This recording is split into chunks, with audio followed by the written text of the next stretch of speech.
고린도전서 12장 4절부터 12절 말씀입니다. 고린도전서 12장 4절부터 12절 말씀입니다. 우리 함께 한 목소리로 크게 읽도록 하겠습니다. 은사는 여러 가지나 성령은 같고 직분은 여러 가지나 주는 같으며 또 사역은 여러 가지나 모든 것을 모든 사람 가운데서 이루시는 하나님은 같으니 각 사람에게 성령을 나타내심은 유익하게 하려 하심이라. 어떤 사람에게는 성령으로 말미암아 지혜의 말씀을, 어떤 사람에게는 같은 성령을 따라 지식의 말씀을, 다른 사람에게는 같은 성령으로 믿음을, 어떤 사람에게는 한 성령으로 병 고치는 은사를, 어떤 사람에게는 능력 행함을, 어떤 사람에게는 예언함을, 어떤 사람에게는 영들 분별함을, 다른 사람에게는 각종 방언 말함을, 어떤 사람에게는 방언들 통역함을 주시나니 이 모든 일은 같은 한 성령이 행하사 그의 뜻대로 각 사람에게 나누어 주시는 것이니라. 몸은 하나인데 많은 지체가 있고 몸에 지체가 많으나 한 몸인가 같이 그리스도도 그러하니라. 아멘. 할렐루야. 오늘 이렇게 예배 자리에 나오신 우리 언약교회와 새로난교회 모든 성도들을 주님의 이름으로 사랑하고 축복합니다. 날씨가 너무 많이 덥죠. 다행스럽게 오늘 아침에 그래도 그늘이 좀 져갖고 예배 드릴 때 그래도 조금 덜 덥겠구나 생각을 했는데 이렇게 많은 인원이 찬 적이 없었거든요. 그러다 보니까 이렇게 더울 줄은 또 몰랐어요. 하지만 이 더위도 우리 성도님들의 신앙과 열정을 꺾지 못할 줄 믿습니다. 우리 김보일 목사님, 저보다 후배 목사님이시지만 제가 굉장히 존경하는 목사님이에요. 작년에 함께 말레이시아 단기 선교도 갔다 오고 그래서 우리 새로난교회 성도님들 중에 낯익은 분들이 굉장히 많이 있고 또 지난번에 교육자 회의 때도 뵌 분들도 있고 그래가지고 굉장히 친근한 그런 교회이기도 합니다. 함께 더불어 합력하여 선을 이루어 간다라고 하는 그 말씀처럼 우리가 이렇게 연합 예배로 드린다라고 하는 것이 비록 다른 교회지만 다르다라고 하는 게 틀림이 아니잖아요. 그렇죠? 그래서 함께함의 기쁨을 이 예배를 통하여서 우리가 함께 누리게 될 줄 믿습니다. 그래서 제가 오늘 어떤 말씀으로 설교를 준비를 해야 되나 고민을 좀 해봤어요. 그래서 함께 연합이라고 하는 이 말과 또 여러분들의 사역 가운데 받은 은사를 어떻게 사용해야 되는가라고 하는 것에 대해서 함께 잠깐 나눠 보려고 합니다. 반주자 잠깐만 앉아보세요. 네. 제가 피아노를 되게 좋아해요. 제 음악을 좀 좋아하고 그래서 저희 가족이 저희 누님이 두 분 계시는데 두 분 다 음악을 좀 전공을 하셨습니다. 그래서 저는 음악을 전공 못했어요. 못했지만 그래도 집에 피아노가 늘 항상 있어서 피아노를 장난감처럼 좀 갖고 놀았었던 기억이 좀 있습니다. 그래서 이 피아노라는 이 악기를 보면은 하얀 건반 7개와 또 5개의 검은 건반, 즉 12개의 건반이 한 옥타브를 이루어 가지고 음을 내는 그런 악기예요. 그러니까 12개의 음이 있다라는 거죠. 근데 이 12개의 음이 한꺼번에 소리를 딱 내면 어떤 소리가 날까요? 우리 반주님 한번 누를 수 있을 만큼 눌러 주세요. 이런 소리가 나네요. 예. 12개의 음을 다 같이 내니까 이런 어떻게 보면 좀 이상하고 괴괴하고 부드럽지 않은 소리가 들리게 되지요. 모두가 한 목소리를 내니까 그렇게 된 거예요. 하지만 아이러니하게도 이 12개의 음 중에 하나라도 없다라고 한다면 피아노는 제대로 된 음을 낼 수가 없습니다. 그래서 저는 이 중에서 한번 음을 좀 골라가지고 소리를 한번 내보도록 할게요. 도, 미, 솔 3개의 음만 한번 내도록 하겠습니다. 눌러주세요. 어떻게 들리시나요? 도, 미, 솔이라고 하는 게 우리가 흔히 C 코드라고 하는 화음인데요. 이 화음을 이루는 이 음들 안정된 소리가 나지 않습니까? 화음을 이루는 음들은 적절하게 어우러져서 소리를 내게 됩니다.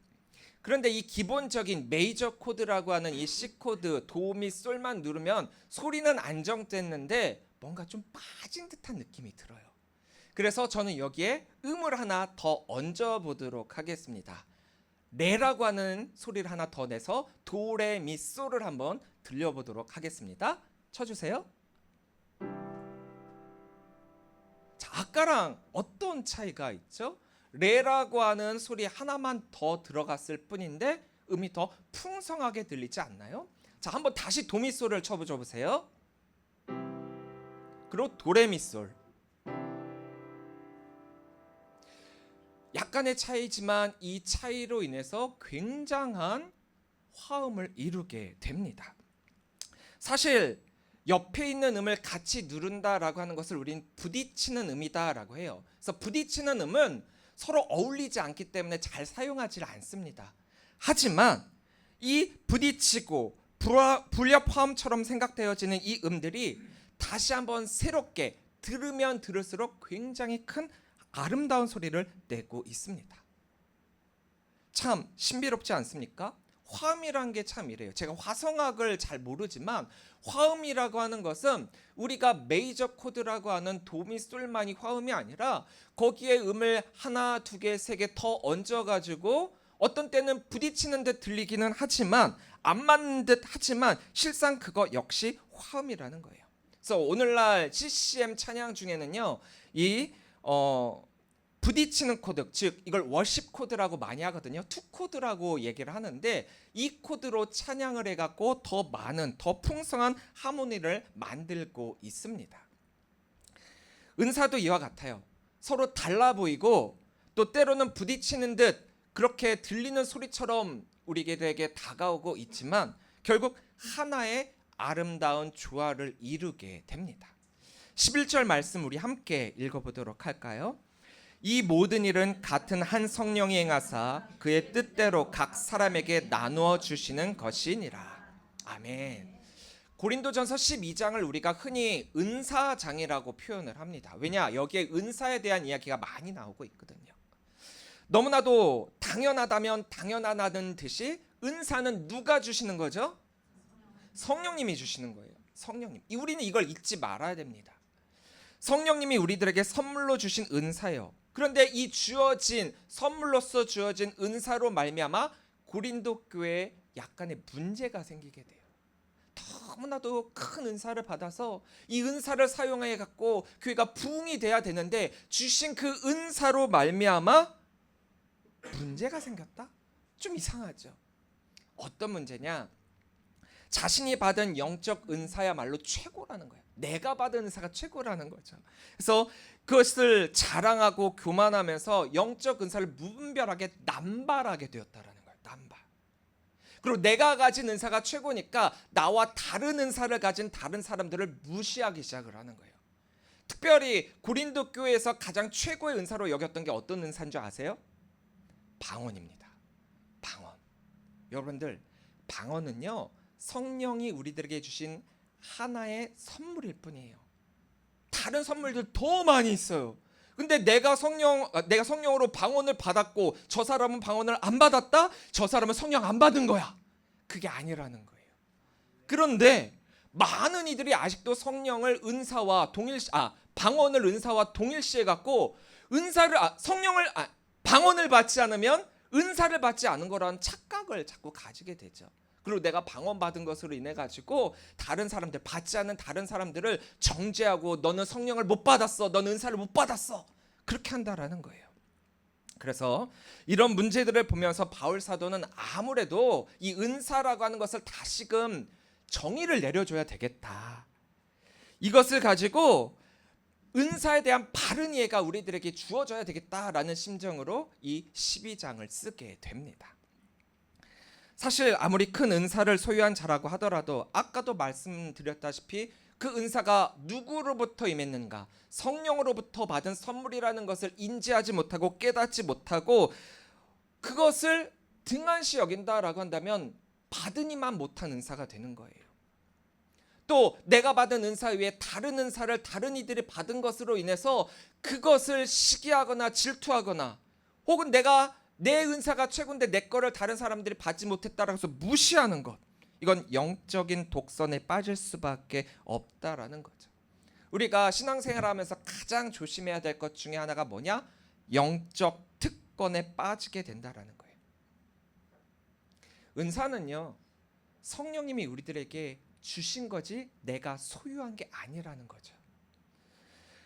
다른 사람들의 은사를 하찮은 것으로 멸시하거나 비난하는 이것은 결국에는 무엇이냐? 그 은사도 성령님께서 저들을 위해 주신 선물이라고 했는데 그 은사를 내가 무시했다? 그럼 그 은사를 주신 성령님을 내가 무시하고 있다라는 거예요. 얼마나 엄청난 일입니까? 그러므로 다른 사람들이 나와 다른 은사를 지녔다라고 해서 내 거는 좋고 크고 넓은 것, 저들은 작고 보잘것없고 하찮은 것, 이렇게 여기는 것은 잘못된 것이라는 거죠. 한 성령님께서 모두에게 하나의 은사만을 주신 것이 아니라 저마다에게 각자에게 맞는 은사를 주시고 계신다라는 거예요. 오늘 성경을 보면 이렇게 말씀하고 있죠. 어떤 사람들에게는 말씀과 관련된 은사를, 또 어떤 사람들에게는 믿음과 관련된 은사를, 또 어떤 사람들에게는 방언과 관련된 은사를 주시고 계세요. 은사는 참으로 다양합니다. 그런데 바울이 이 은사장을 통해서 우리들에게 말하고 싶은 바는 이 은사의 다양성이 아니라 그 다양성 속의 연합이라는 거예요. 12절 말씀을 우리 함께 읽어볼까요? 12절입니다. 몸은 하나인데 많은 지체가 있고 몸의 지체가 많으나 한 몸인 것 같이 그리스도도 그러하니라. 바로 이거라는 거죠. 이겁니다.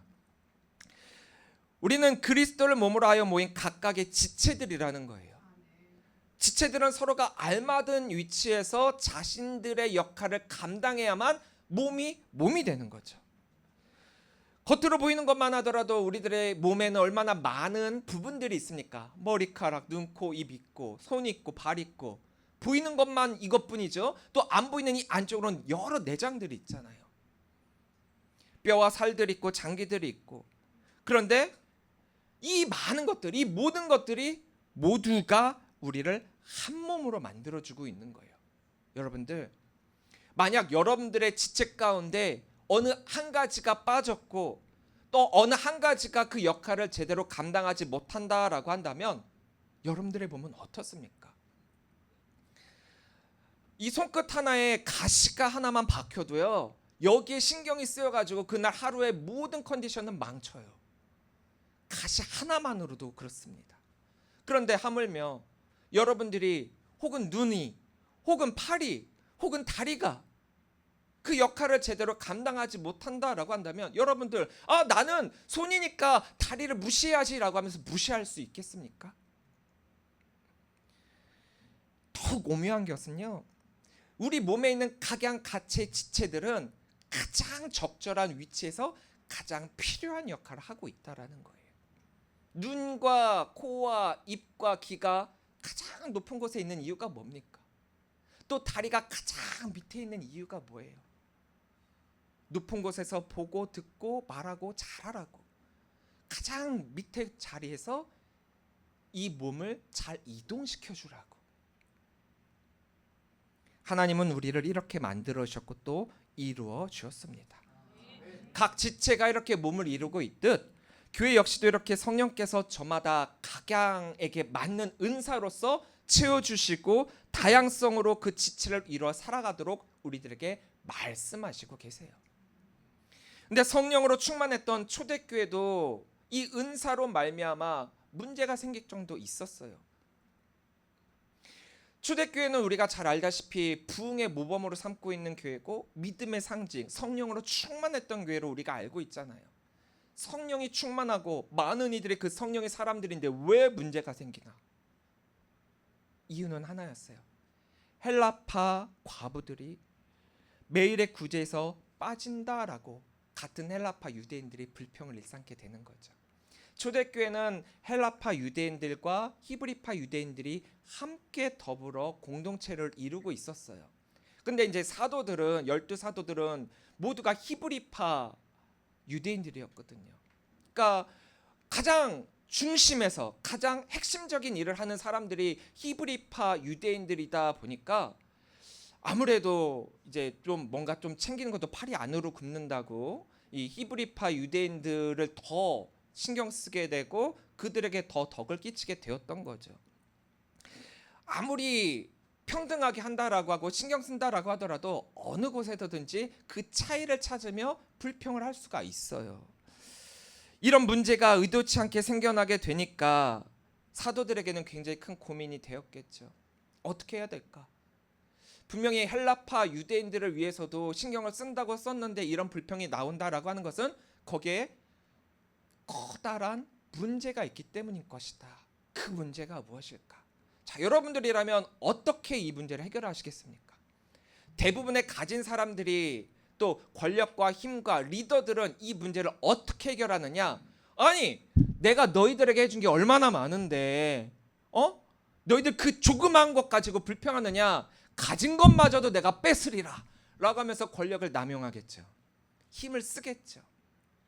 사도들도 분명히 그럴 수 있을 만한 위치였어요. 하지만 이들의 선택한 문제 해결 방법은 이게 아닙니다. 사람들의 불평을 탓하는 것이 아니라 정말 이 문제를 하나님의 뜻 안에서 해결하는 방법이 무엇일까? 그것은 바로 사역의 우선순위를 정하는 거였어요. 이 당시 사도들은 교회 모든 것들을 치리했습니다. 말씀 전하고 복음을 선포하고 경제적인 부분에 대한 행정 또 사역에 대한 모든 일반적인 부분들을 세세하게 그들이 다 했어요. 그러다 보니까 지치게 되는 거죠. 그러다 보니까 신경을 못 쓰는 부분들이 생겨나게 되는 거였죠. 목회자들도 마찬가지입니다. 예전에야 목사님들이 모든 걸 다 감당하는 게 최고의 덕으로 여겼었죠. 그래서 팔방미인이라고 해서 목사님들은 뭐 음악도 잘해야 되고 미술도 잘해야 되고 설교도 잘해야 되고 또 운동도 잘해야 되고 뭐든지 잘해야 돼요. 사랑도 많아야 되고 말을 욕해서도 안 되고 하여튼 어떤 기준이 좀 있어요. 그러면서 목사님들은 다 그래야 된대. 그런데 지금은 그렇지 않습니다. 맡겨진 은사에 따라 그 사역을 재분배하고 있어요. 못하는 것 때문에 욕먹는 게 아니라 잘하고 또 하나님이 맡겨주신 은사는 사용하라고 주신 거니까 주신 그 은사를 잘 사용해서 함께 이루어갈 수 있도록 사역을 재분배하고 있다라는 거죠. 물론 혼자서 모든 것을 다 감당해야 되는 작은 교회라면 어쩔 수 없이 혼자 다 해야 되겠죠. 하지만 함께 할 수 있는 다른 분들이 계시고 받은 은사가 다르고 그 은사를 꼭 사용해야 되는데 그것을 비단 한 사람이 몰아가지고 할 필요가 있겠습니까? 사도들의 주된 사역은 말씀을 전하는 것, 말씀을 선포하는 것, 복음을 많은 이들에게 보다 더 많이 전하는 것이었죠. 그러다 보니까 이들의 우선순위로 여기게 된 것은 다시 초심으로 돌아간 거예요. 아, 예수님이 우리들에게 말씀하신 우리들에게 맡겨주신 사명이 무엇인가? 거기에 우선순위를 두게 되었다라는 거죠. 교회는 한 가지 목적을 가지고 한 가지 행동을 해야 됩니다. 한 곳을 바라봐야 되고요. 한 곳을 행해야 되고요. 한 곳을 향해 걸어가야 되는 거예요. 목사님과 모든 성도들은 한 곳으로 나아가야 된다라는 거예요. 우리가 사역한다는 것은 헌신을 한다는 뜻입니다. 헌신을 한다는 것은 내 생각, 내 뜻 다 내려놓고 하나님의 뜻을 실천하는 데 있어서 나 자신을 드린다라는 의미가 담겨져 있어요. 여러분들, 사역은요 내가 하고 싶은 것을 하는 게 아니라 하나님이 나를 사용하시는 그곳에 나를 드리는 거예요. 그것이 진짜 헌신입니다. 그리고 그 모든 것을 혼자서 할 수 없기 때문에 하나님은 우리들에게 동역자를 세우셨어요.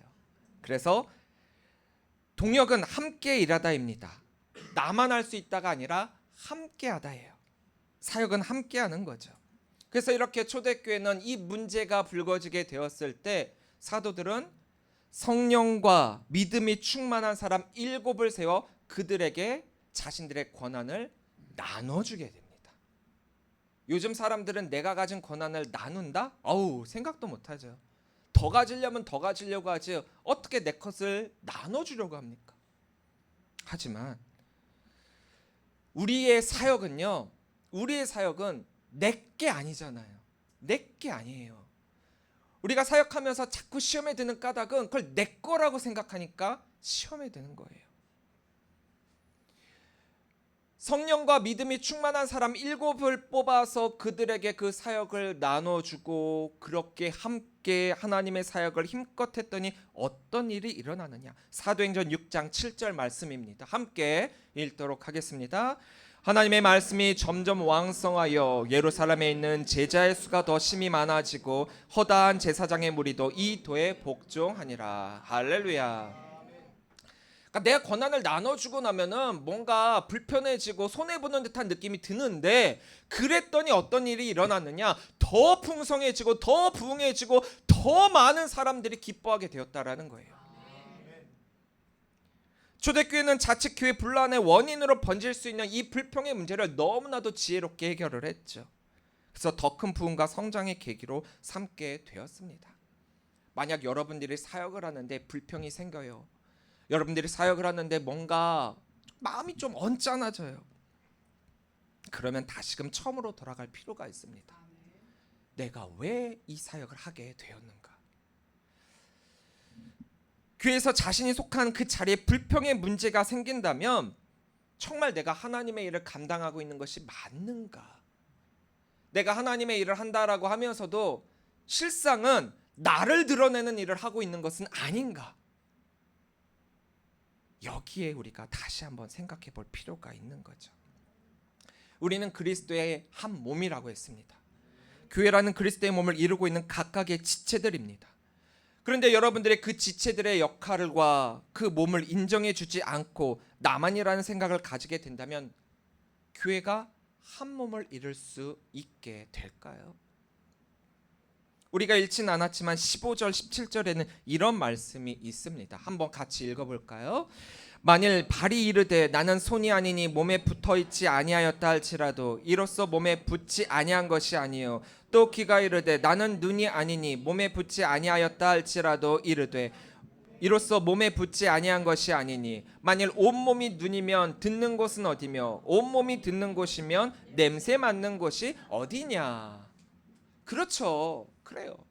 여러분들 몸 가운데 다른 거 다 없어요. 눈만 있다고 생각을 해보세요. 눈만. 보기만 해요. 그 사람은 굶어 죽을 거예요. 여러분들 가운데 입만 있다고 해보세요. 말만 많다가 어쩌면은 부딪히고 쓰러지고 넘어지고 그게 일상일 거예요. 각양각처에서 나에게 맡겨진 그 지체로서의 역할이 있어야만 몸은 몸으로서의 삶을 살아갈 수 있다라는 거죠. 오늘 바울 사도가 방금 이 구절에서 말씀하고 있는 이 말을 가만히 잘 들어보면 여기에 문제는 무엇이냐? 지체들 사이의 차이의 문제가 아니라 차별을 하고 있다라는 거예요. 차이. 다름을 인정하는 게 아니라 다르니까 틀렸다라는 거죠. 나랑 다르니까 아니라는 거예요. 서로 다름에 대한 차이를 인정해야 하는데 차이를 인정하는 게 아니라 차별로 일괄하고 있다라는 거죠. 아까도 말씀드렸다시피 이 고린도 교회 안에서 방언을 못 받으면 사람 취급을 안 하는 거예요. 그런데 어떤 교회에서도 오늘날 어떤 교회에서도 그렇기도 해요. 그래서 저도 한때 저희 부모님도 성령 받아야 된다라고 하는 걸 방언 받는 거랑 일치를 시키셔갖고 너 꼭 방언 받아야 된다, 방언 받아야 된다. 그래서 방언을 굉장히 사모한 적이 있어요. 근데 방언을 받고 안 받고 그것은 큰 문제가 되지 않습니다. 방언은요, 우리가 받은 은사 중에 하나에 불과할 뿐이에요. 그게 전부가 아닙니다. 다른 게 우리들에게 주어졌다라고 해. 다른 것이 주어진 것은 그건 역시도 성령이 나와 함께한다라는 의미예요. 근데 우리 많은 사람들이 방언을 받아야만 성령이 나와 함께한다라고 착각을 하고 있는 거죠. 물론 좋습니다. 방언이라고 하는 게 여러분들의 신앙에 도움은 되는 건 맞는 것 같아요. 왜냐? 저도 방언을 너무나도 사모하다 보니까 또 주변에서 자꾸 방언을 받아야 된다라고 하다 보니까 전 목회자 되기 전에 받았거든요. 받았습니다. 좋더라고요. 받으니까 기분은 되게 좋더라고요. 그리고 방언 기도를 하니까 뭔가 저도 또 정말 마음의 기도를 하는 것 같더라고요. 근데 딱 거기까지예요. 거기까지죠. 그 이후에 나의 신앙은요, 방언으로 좌지우지 되는 게 아니에요. 교회에서 방언으로 기도하는 분들 좋습니다. 저는 방언으로 기도하라고 독려를 하는 편이에요.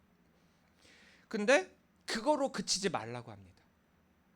그거는 내 신앙을 위한 것 뿐이잖아요. 여러분들 방언은요 잘 생각을 해보세요. 내 신앙을 위한 것으로 끝나요. 그것으로 끝나요. 근데 하나님이 우리들에게 은사를 주실 때 너만을 위한 삶을 살라고 은사를 주실까요? 아니에요. 우리들에게 주신 은사는 사용하여 더불어 함께함을 이루어라. 사역할 때 우리가 불협화음 낼 수 있습니다. 각각 내는 소리가 다르기 때문이죠. 하지만 그 사람들이 내는 소리가 나와 다르다고 해서 틀린 게 아니라는 거예요. 나와 다른 소리를 내면 그것이 화음이 돼요. 모든 사람이 똑같은 소리만 낸다라고 한번 해보세요. 아까 우리 새로난 교회 성가대가 성가를 하실 때 합창이죠. 합창. 얼마나 아름다운 합창입니까? 합창이 아름다울 수 있는 이유는 서로가 다른 음을 쌓았기 때문이죠. 그런데요, 여기서 내 목소리만 내겠다고 나 혼자 큰 소리를 내면 그건 합창이 아니에요. 독창이죠. 독창이 필요할 때도 있습니다. 하지만 성가대는 합창이잖아요. 합창은 다른 사람들이 어떤 소리를 내는지 내가 들으면서 찬양해야 돼요. 내 소리만 그냥 막 드립다 내는 게 아니라 나만 옳다라고 저 사람들의 음은 틀렸어 이게 아니라 다른 사람들의 음을 들으면서 또 다른 사람들의 볼륨을 들으면서 함께 적절하게 조화를 이루어가게끔 하는 게 바로 합창이라는 거죠. 때로는 부딪히는 소리 날 수 있습니다. 사역하다 보면 어떻게 모든 사람이 한마음 한뜻이고 내 맘과 같겠습니까? 다를 수 있어요. 하지만 소리가 안 어울린 듯 보이는 그 소리가 다른 소리를 내어서 불협화음 같은 소리를 내는 듯 보이지만, 그래서 지저분하게 들릴지 모르지만 들으면 들을수록 그 소리는 더 아름답게 들리게 되어 있어요. 그것이 바로 불협화음 속의 화음입니다. 화음을 제대로 듣기 위해서는 듣는 귀가 필요하듯 우리가 내가 받은 은사를 가지고 사역할 때에는 듣는 귀가 반드시 필요해요. 나의 귀는 다 닫고 오로지 나의 길을 가련다 마이 웨이 딱 앞으로만 보지 않고 가는 게 아니라 주변을 둘러봐야죠. 제가 처음 목회를 시작할 때 교육전도사 교전을 할 때 저는 좀 완벽주의자 기질이 좀 있었어요. 그러니까 뭔가라면 하나를 해도 완벽하게 해야 되는 거죠. 그러다 보니까 선생님들이 하는 게 굉장히 눈에 거슬렸어요. 그러면 이제 어떻게 했느냐, 그냥 밤을 새더라도 저 혼자 그냥 다 했었어요. 지치더라고요. 금세 지쳤어요. 제가 이제 목회를 하면서 저도 이제 목회를 20년 넘게 하게 됐는데 목회를 하면서 느끼게 되는 게 결코 사역은 혼자 해서는 안 된다예요. 물론 같이 하다 보면요 더디고요, 느리고요, 때로는 그냥 나 혼자 했으면 빨리 끝나고 쉽게 할 수 있는 것들도 굉장히 불편해질 수 있어요. 하지만 그렇게 이뤄가는 사역이 하나님께서 원하시는 사역이더라고요. 로마서 8장 28절에 이런 말씀이 있습니다. 함께 큰 소리로 읽도록 하겠습니다. 우리가 알거니와 하나님을 사랑하는 자 곧 그의 뜻대로 부르심을 입은 자들에게는 모든 것이 합력하여 선을 이루느니라. 아멘. 한 하나님으로부터 지음을 받고 한 예수님으로부터 죄사함을 얻었고 한 성령님으로부터 은사를 받은 우리라면 합력하여 선을 이루는 게 당연하다라는 거예요. 합력은 선택이 아니라 당연한 우리의 모습이 돼야 된다라는 거죠. 그런데 고린도 교회는 어떤 교인들이 자신들이 받은 은사를 자랑하기도 했고, 내가 또 그렇게 사람들이 방언하니까 나는 방언을 받지 못함으로 인해서 실망하고 의기소침하고 낙심하고 그런 일들이 일어났다라는 거예요. 그래서 바울이 우리들에게 주시고 있는 답은 이겁니다. 너희가 서로 따로 있는 듯 다른 사람들을 비방하지만 너희가 다른 사람을 아프게 하면 나도 아프게 된다. 너가 아프게 되면 다른 사람들도 또 아프게 된다. 왜냐? 너희는 한 몸이니까. 너희가 지금은 서로 잘난 듯 다른 사람들을 비방하지만 그것은 도리어 너 자신을 비방하는 것과 똑같다. 너희가 모든 것을 다 혼자 할 수 없듯이 너희가 해야 할 일과 다른 사람들이 해야 할 일이 합쳐져서 교회가 해야 할 일을 감당하게 되는 것이다. 사역은 서로의 짐을 나누어지는 동역입니다. 혼자만 할 수 없는 거예요. 각자에게 맡겨진 곳곳에서 성령과 지혜가 충만한 모습으로 함께하게 될 때 그 자리는 하나님께 영광이 되는 것입니다. 저희가 조금 전에 방금 읽었던 대로 하나님을 사랑하는 자 곧 그의 뜻대로 부르심을 입은 자들에게는 모든 것이 합력하여 선을 이루느니라 했던 것처럼 말입니다. 우리가 하나님의 사역을 하는 것은 내 자신의 이득이나 기쁨을 위해 하는 게 아니에요. 물론 하다 보면 그럴 수도 있죠. 저도 어떤 프로젝트를 하나 맡아가지고 그 사역이 딱 마치게 됐을 때 그 결과물을 보고 굉장히 뿌듯하면서 그래 내가 했어, 이런 자만심에 빠진 적이 굉장히 많았어요. 특별히 그게 큰 교회에서 굉장히 큰 프로젝트, 작은 게 아니라 큰 프로젝트를 마쳤을 때 그런 뿌듯함은 굉장히 컸죠. 이런 뿌듯함을 예수님께서 전도를 위해 보낸 전도자들도 겪게 됩니다. 우리 한번 누가복음 10장 17절 말씀을 한번 읽어볼까요? 자, 누가복음 10장 17절입니다. 70인이 기뻐하며 돌아와 이르되 주여 주의 이름이면 귀신들도 우리에게 항복하더이다. 그러니까 예수님께서 70인의 전도 사역자들을 둘씩 짝지어 가지고 파송을 하는 거예요. 그리고 그들에게 복음을 선포하라고 명령을 하고 저들이 이제 전도를 하고 돌아와서 이제 선교 보고를 하게 됩니다. 그랬더니만 아마도 저들의 전도는 성공적이었던 것처럼 보여요. 저마다 어떤 보고를 하느냐, 예수님 제가 복음을 전하니까 바로 예수의 이름으로 귀신들도 우리들에게 항복하고 놀라운 일들이 일어났어요. 너무 기쁜 거죠. 너무 기쁜 거예요. 사역을 했는데 그 사역에 굉장히 큰 열매를 맺게 되니까 저들도 너무 기쁜 거예요. 여러분들도 그렇잖아요. 뭔가를 하나 해냈다라고 하는 그 뿌듯함. 그들이 말씀과 복음을 전하니까 사람들이 변화하고 이적이 일어나서 귀신들을 내쫓고 아팠던 사람들이 병도 고치게 되고 역사가 일어나게 되니까 너무 흥분되고 기쁘고 놀라운 거예요. 그런데 예수님도 그들과 함께 기뻐한 것은 맞지만 딱 한마디로 이 사역을 정리하고 계세요. 뭐라 말씀하시느냐? 20절 말씀입니다. 함께 큰 소리로 읽겠습니다. 그러나 귀신들이 너희에게 항복하는 것으로 기뻐하지 말고 너희 이름이 하늘에 기록된 것으로 기뻐하라 하시니라. 아멘. 이겁니다.